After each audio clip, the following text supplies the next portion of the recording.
आम्ही सगळे मित्र गोव्याला फिरायला गेलतो आणि दुसऱ्या दिवशी परत येताना सावंतवाडी घाटात आमच्या सोबत असं काय होईल वाटलं नव्हतं. नमस्कार मित्रांनो, मी जीवन. आज सकाळी कुळी वाचून घरला आलो, कपडे बदललो, जेवाय बसलो, जेवण केलो, मग काय निवांत रील बघत बसलो. मग तेवढ्या तिकडे रोहन आला. रोहन म्हणाला, मला वाटलं काय चेष्टा करायला. मी काय त्याला एवढं सिरियसली घेतलो नाही आणि परत येऊन बसलो रील्सला.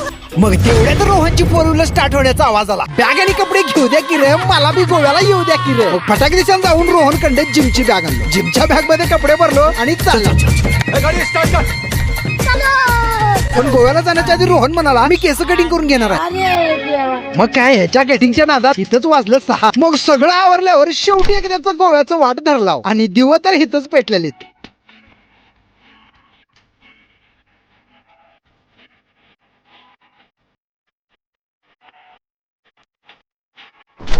आता मी तर आयुष्यात पहिल्यांदाच गोव्याला चाललेलो म्हणून लयच एक्साइटेड होतो. मग जसं जसं सगळीकडे चर्च बिर्च दिसायला लागली तसं तसं म्हटलं गोवा आता जवळ आहे. मग येऊन पोहोचलो गोव्यात तर येऊन पोहोचलो. पण आधी पोटोबा नंतर गोवा म्हणत आधी जाऊन मस्तपैकी जेवला. आपल्याकडे जो वातावरण दिवाळीला असतोय की नाही तो इकडे न्यू इयर टायमाला असतो बघा. जिकडे बघेल तिकडे लाईट. मग काय रात्रीचं 12 वाजले आणि आम्ही बीच वर येऊन पोहोचलो. आता दुसऱ्या दिवशी आम्ही गोव्यात कुठं कुठं फिरलो, काय काय केलं आणि सावंतवाडी घाटात काय झालं ते तुम्हाला पुढच्या ब्लॉग मध्ये सांगतो. तोपर्यंत फॉलो करून ठेवा.